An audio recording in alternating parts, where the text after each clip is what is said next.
Ken seems to be cheating on me. We have lunch together, discussing my future. Because of the topic, a long silence follows.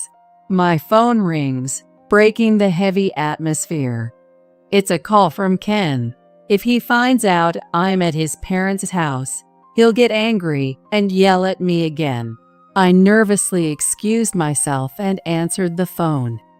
Ken said something unexpected. Dad collapsed. I'm going back home. What? But Kyle is. Shh. Kyle, who had a somber look just moments ago, now has a mischievous smile and looks about 10 years younger. It seems he has a plan. My in-laws and I are fed up with Ken's tyrannical behavior. This is our chance to be free. I decided to follow Kyle's lead. My name is Nora Johnson, 45 years old. I met my husband, Ken Smith, when I was 23, and we got married. In the beginning, we were happy. But after we both turned 34, Ken started to change. He developed a bad habit of taking out his frustration on others when he was in a bad mood. It probably started when he got transferred to a new department and struggled with his work. He became visibly more irritated, often belittling me. Even his parents scolded him multiple times for his behavior, but each time Ken rebelled and became more stubborn. Eventually, his parents and I were exhausted by his attitude, and to avoid provoking him, we rarely argued back. I'd be lying if I said I never thought about divorce, but I lost my parents early on, so I have nowhere else to go. Besides, though my relationship with Ken is strained, I think of his parents as my own and could never abandon them. What is this dinner? It's inedible. Ken's harsh voice cut through. Tonight's dinner was meatloaf, salad, and soup, but he didn't like it. The portions are small, and there's not enough variety. Stop slacking off with the housework. He slammed the table, spilling some of the soup. Ken scowls at it and clicks his tongue.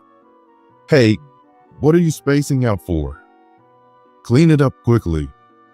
Yes. I wipe the table with a cloth as instructed and take it to the kitchen. Ken spits out more insults at my slumped back. Go to the store and get some ready-made food. I can't eat this. It ruins my appetite. If you care about a man who works hard, go now. Sure. If I don't answer, he'll yell again. So I quietly reply and leave the house in a hurry. Since it's late, most of the ready-made food is sold out, but I buy some ham cutlets and head back home. I find that the dinner has been completely eaten and empty plates are left on the table. Ken is watching TV with a sour expression, and when he sees me, he clicks his tongue again. You're so late. I had to settle for that. I'll eat the ready-made food for breakfast. I understand. He probably just wanted to annoy me. Or maybe he doesn't want to eat while looking at my face.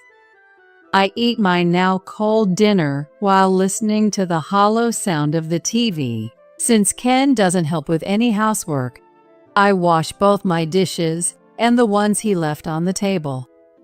Meanwhile, Ken just keeps watching TV. He doesn't say a word, as if to show he dislikes my presence. The bath is ready. Even though I call out, Ken, still upset about dinner, ignores me. Once he's in a bad mood, he ignores me for a while. But if I ignore him like he does to me, he gets terribly angry and curses at me. So I always try to act normally, even if I don't want to.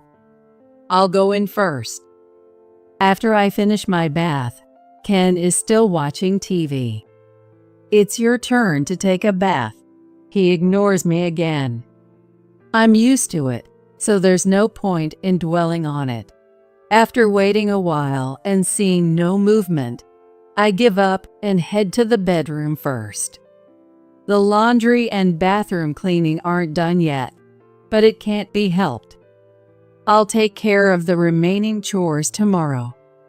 With that thought, I fall asleep, feeling extremely tired. Hey, you're spending too much money. How can it be decreasing this fast? I'm trying to save as much as I can, but prices are high, and I get ready-made food for dinner every day. Are you saying it's my fault? Ken yells, and I flinch. His face is red with anger, and it's clear in his eyes. Who do you think is providing for you? Know your place. Stop complaining and just do your housework quietly. It seems we won't be having a conversation today either. I'm sorry. Save money. It's my hard-earned money. Treat it more carefully. It's not your money. Despite being so obsessed with money, Ken hates the idea of me going out to work. We don't have kids, and I think if I went to work, we wouldn't have to rely solely on his money, but he stubbornly refuses to allow it. When I ask him why his reasons change each time. Once he said, "You can't even handle housework properly. How can you do a job?" Another time he yelled, "Are you saying we can't live on my salary alone? Don't embarrass me." You just want to waste money on yourself and have fun. He's also yelled that at me, glaring fiercely. He just doesn't want me to have freedom where he can't see me. Especially after I turned 35, whenever I tried to go out with friends or buy something, he'd shout, "Whose money do you think you're spending?" He firmly believes that if I start working, I'll neglect the housework. I got tired of trying to persuade Ken, so now I just do what he says. When he's angry, I just keep saying yes and sorry, waiting for his anger to pass. You're terrible at managing money. I earn enough. But because of you, we never get any financial relief. Ken would rant like this, depositing his salary into his account and only giving me a fixed amount for household expenses. The rising cost of living that's all over the news isn't taken into account, and the household budget has been the same since we got married. Naturally, it's not enough. So when I say we don't have enough money, he accuses me of being bad at managing money or wasting it. Despite this, he always insists I buy ready-made food for dinner, so his actions and words don't match up. Once, I bought ready-made food in advance, and when I served it, he got incredibly angry, yelling, "Stop wasting money." After that, I realized he just wanted to harass me, so I avoid unnecessary actions. His reaction when I bought ready-made food in advance was so terrible. He's bad enough now, but back then he stayed angry for a week, ignored me, and took his frustration out on the house, leaving marks everywhere. Hi, Nora. This is a souvenir from our trip. Please take it. Nora, it's been a while. You look worn out. The only relief in these stifling days is the weekly visits from my in-laws, Kyle and Beth. Welcome, Kyle, Beth. Thanks for the gift. I'm fine, don't worry. They're so kind. It's hard to believe they're Ken's parents. They always care about me. They've given up on Ken, but they still try to improve the situation, thinking of ways to help. Ken, I heard from someone that you often say it's tough at work. Why don't you move back in with us? Even saving on rent would make a big difference, right? Kyle and Beth live on pensions. They don't have much, but they don't need Ken's money. Indeed, saving on rent would make things easier. Both Kyle and I can handle housework, so if we share the chores among the three of us, living together shouldn't be a problem. If Nora wants, she can work while we take care of the house. Then Ken wouldn't have to worry about money. They seem to think Ken's frustration is because of money. Of course, they know that's not the only reason. They're trying to remove the most manageable stressor. They choose their words carefully to avoid provoking Ken. They worry a lot about Ken taking his anger out on me. It's such a generous offer that I almost nodded immediately. But Ken was different. He glared at his parents with resentment, his face turning red with anger. We realized we had failed again. Ken exploded, shouting and spitting as he berated us. Don't mess with me. Don't talk like I'm not independent. Don't belittle me. Just because you're my parents, don't think you can say whatever you want. You're insulting my character. Kyle opened his mouth to argue but gave up. Once Ken starts getting angry, nothing anyone says gets through to him. It would just add fuel to the fire. You're the worst. Don't look down on me and think I'll always obey you. You're living on pensions. You just want to rely on my salary, don't you? Well, no way. I won't live with you. I'm independent. I can't take care of you. That's not what we meant. Don't talk back. Ken slammed the table again, and Beth fell silent. I thought about how terrible it was for him to speak to his own parents like that, but arguing with him would be pointless. He believes he's always right, and everyone else is wrong. Besides, it's one thing for him to take his anger out on me, but if he ever lashed out at his parents, just thinking about it is terrifying. Don't ever interfere with my life again. It makes me sick. I'm going out. Ken stormed out of the house in a rage. The front door slammed shut with a deafening crash. He always makes loud, aggressive noises. This is probably part of his harassment toward us as well. In the space Ken left, Kyle and Beth slumped down. Nora, we're sorry for being such lousy parents. It's our fault for not raising him well. Please don't say that. That's absolutely not true. I couldn't think of them as lousy parents when they had repeatedly tried to correct Ken's tantrums. Besides, when I first met him, Ken was polite and kind. It must have been thanks to his parents' upbringing. He's an adult now. Parenting and influences aren't excuses anymore. Ken's actions are Ken's responsibility, so there's no need for you two to feel guilty. Watching them feel so hurt by Ken's actions was painful for me. No matter how old a child gets, they're still their parent's child. But I believe there's no need for them to feel responsible for a son over 30. I might be out of line saying this, but Ken was kind until he turned 35. It's because you two raised him well. It's unfortunate he changed, but that's his responsibility. At first, I thought he was just busy with work or stressed from a new department. In hindsight, maybe that was the problem. Ken became more spoiled and kept deteriorating. Thinking that way, I feel more responsible as his wife than his parents. When I shared my thoughts, they quickly denied it with urgency. That's not true. In an adult relationship, even as a married couple, feeling responsible for the other person's actions is unhealthy. Nora, you've done nothing wrong.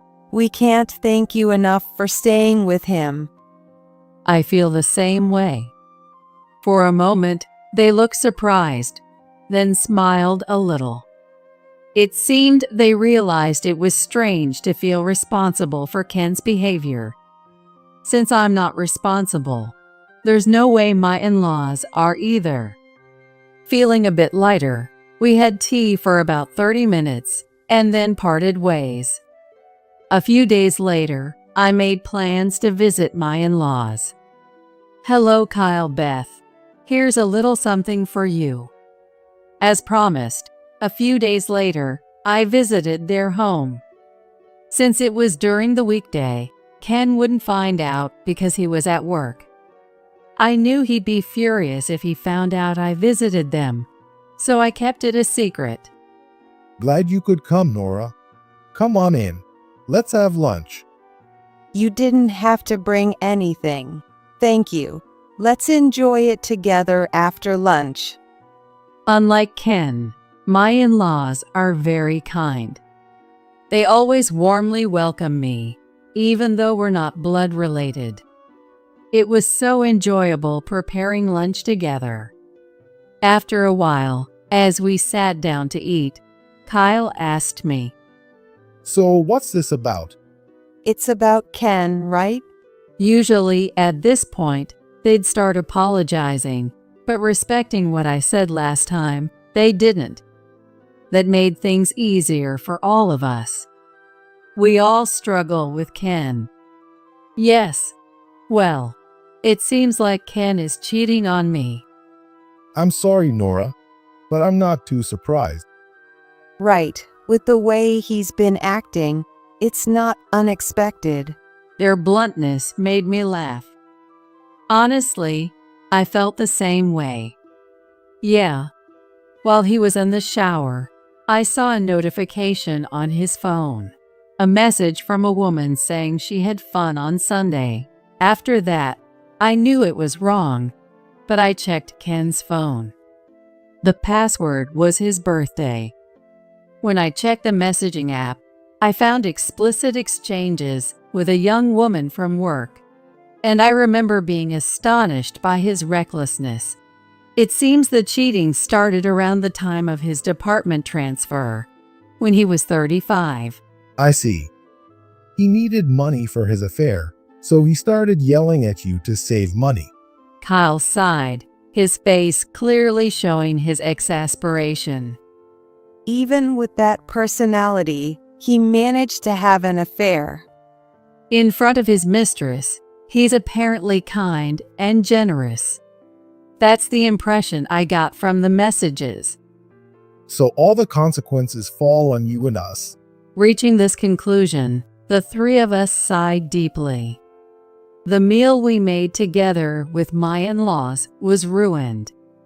It tasted good, but I couldn't really enjoy it. What should we do? No matter what we say, his personality probably won't change.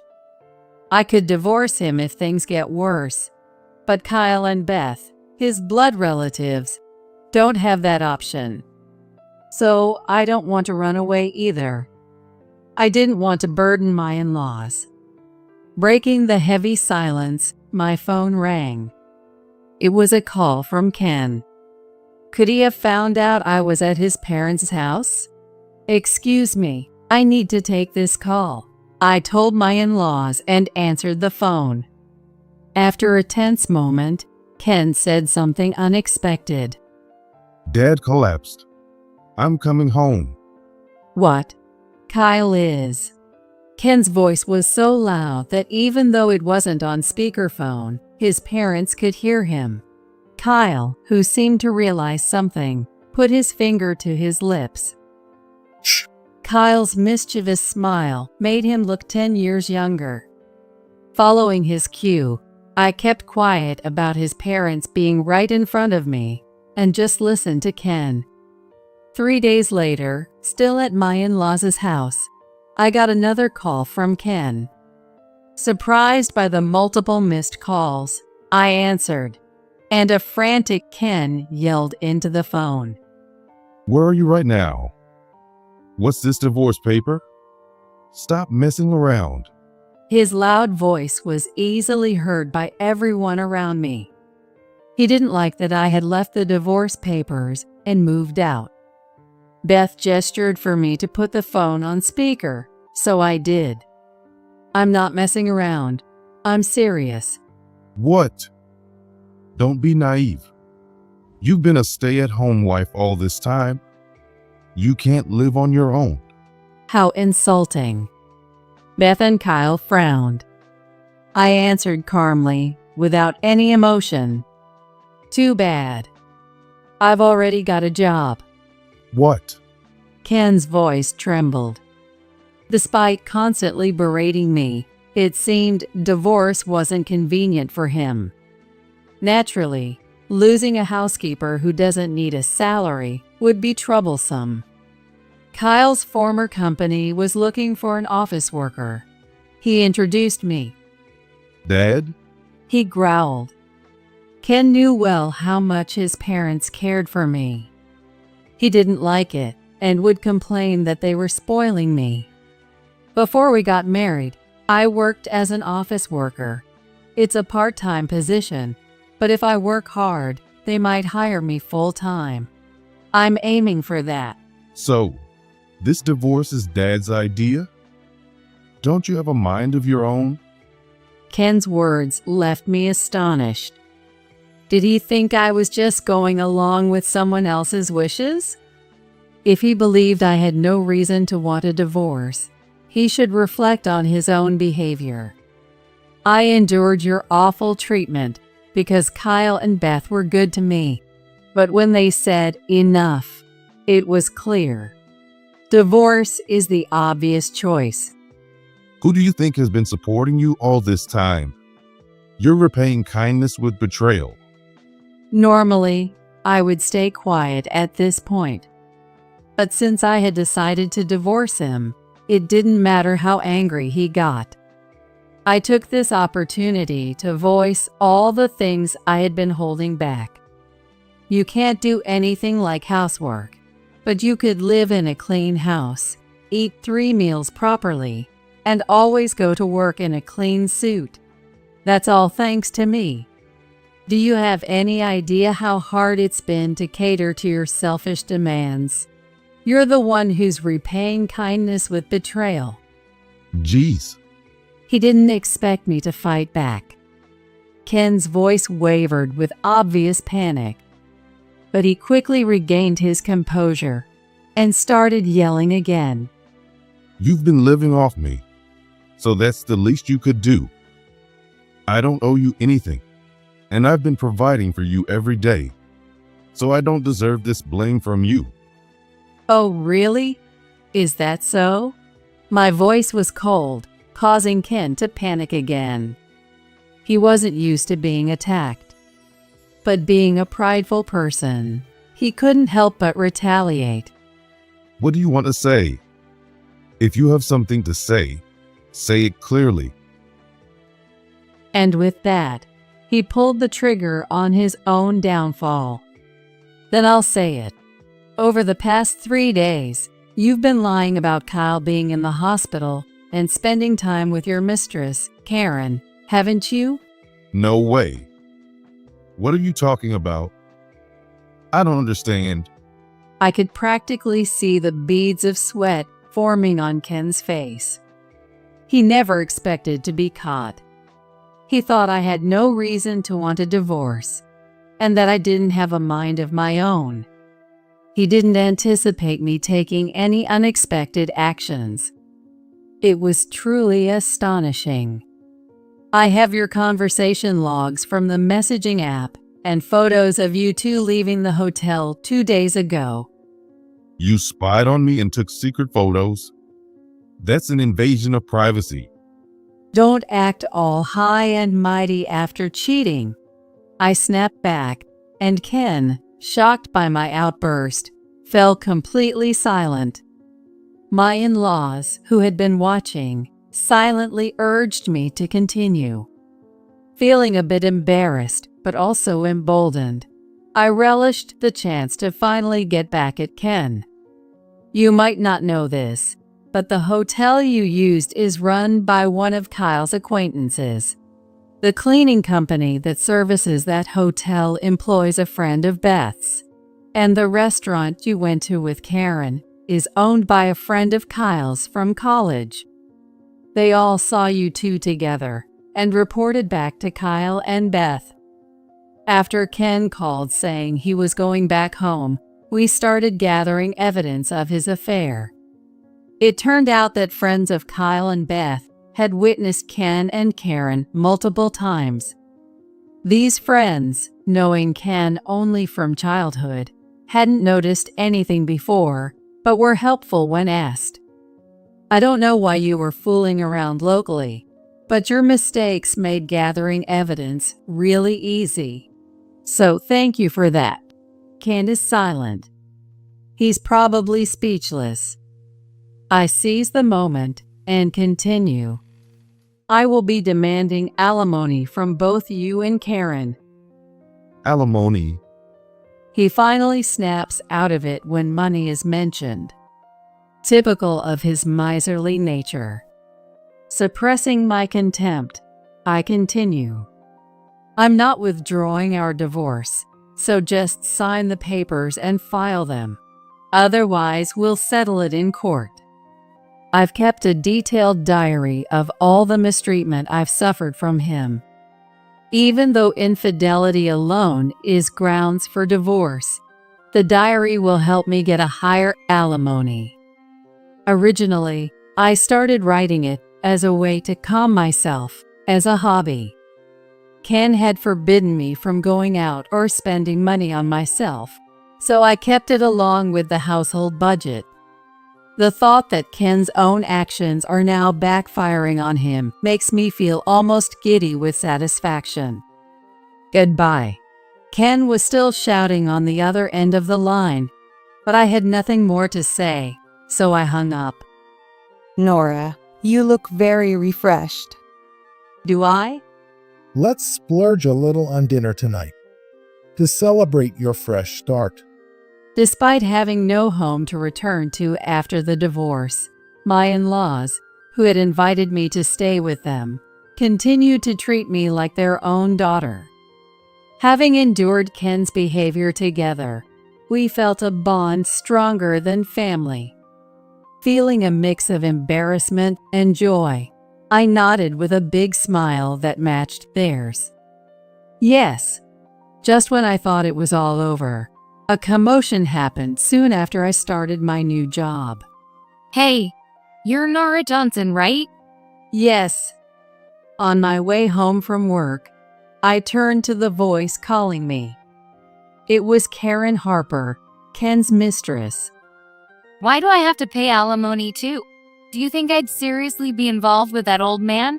I only kept him around because he was a good sugar daddy. You couldn't control him, so he cheated. Don't drag me into this. Her face was flushed with anger.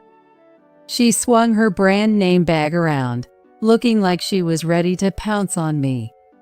A coworker nearby looked surprised and hid from Karen. Then, signaling me with her phone, she indicated she was calling the police. I figured I could leave that part to her. Sorry, but the law allows me to claim alimony from my spouse's affair partner. You knew what you were doing, right? If not, you'll have to chalk it up to poor risk management. What? Don't mock me. You plain old woman. Jealous because I'm young? Karen, stomping her feet, looks more like a child than a young woman. A child throwing a tantrum because she didn't get her way. Come to think of it, Ken acted like a child too. Maybe they're alike. If that's the case, they're a perfect match. Whether they get along or last long is another matter. As a parting gift, I'll let you have Ken instead of alimony. I hope you're happy together. Are you stupid? I don't want an old man like him. Isn't that obvious? She had said the same thing when she approached me, so she must mean it. Ken is being abandoned by both his wife and his mistress. Karen kept making a scene, but the police eventually took her away, thanks to a colleague's call. Let go of me. Don't touch me. I'll sue you. Thinking that Karen is the one who might get sued, I ignore her and thank my colleague. I'm sorry for the trouble. Thank you for calling the police. It's fine. I heard a little about what's going on.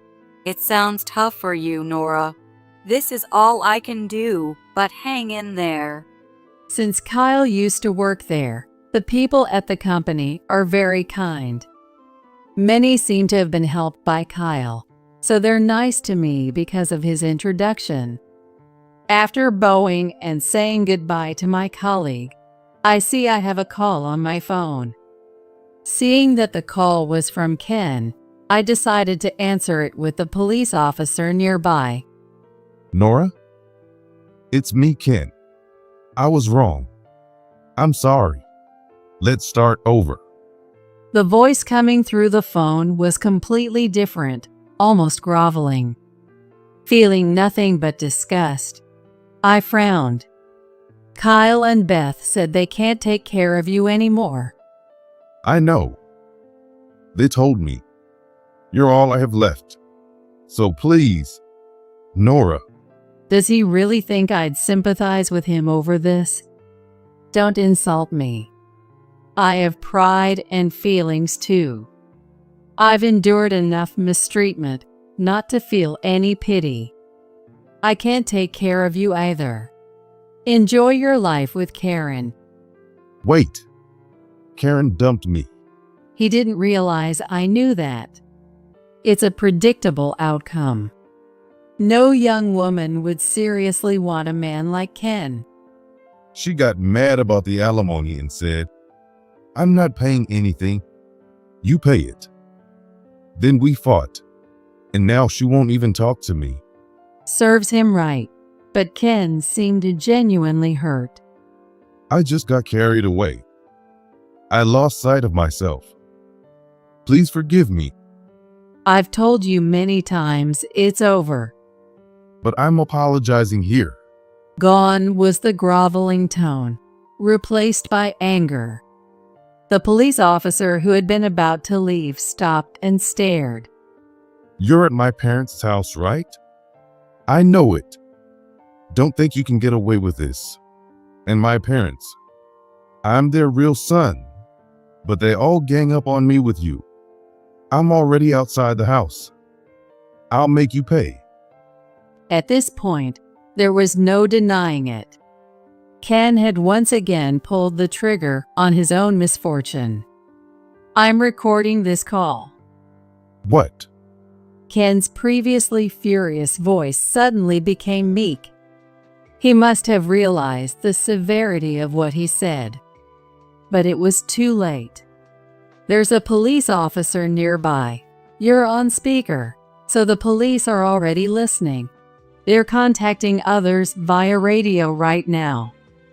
Indeed, the officer was talking urgently into his radio and heading quickly to his patrol car.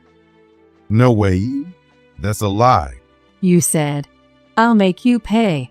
I'm outside the house. That's more than enough evidence. You really are easy to handle. Ken started mumbling excuses on the other end of the line. You're wrong. It was just in the heat of the moment, Ken muttered, but his words were slurred and hard to understand. Plus, the sound of police sirens in the background made it even harder to hear him. Kyle and Beth have told you many times to work on your temper. You really are hopeless. It seemed Ken couldn't hear me. Right before I hung up, he was still muttering something, seemingly in shock. Later, Ken was ordered to stay away from both me and his parents. Thanks to his reckless behavior, the divorce and alimony claims went smoothly.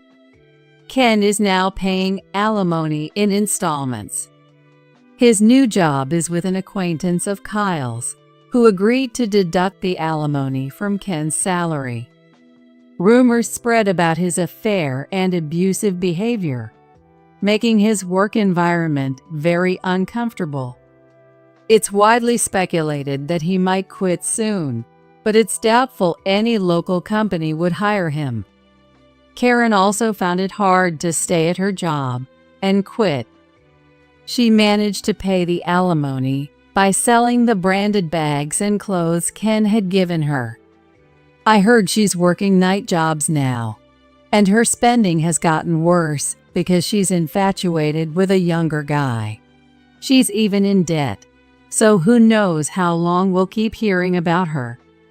With Kyle and Beth's encouragement, I started living with them. They even adopted me, and we became a real family without Ken. I decided to cook for them on weekends. Dinner's ready. Come on, let's eat. It looks delicious again tonight. Nora, you're such a great cook. Beth and Kyle enjoy my cooking with such delight. Just watching them warms my heart. Next week, Beth is in charge of cooking, and she's going to make my favorite dish. Why don't we all go shopping tomorrow? I'll drive. Where should we go? Let's take a little trip and eat out on the way back. I lost my parents early, and I always longed for a family. I envied the warmth of having parents. Though I didn't find that family through marriage, I feel that I've finally found my ideal family here. I'll cherish these people who cherish me. As long as I have them in my life, and as long as I know they love me, I will be happy forever.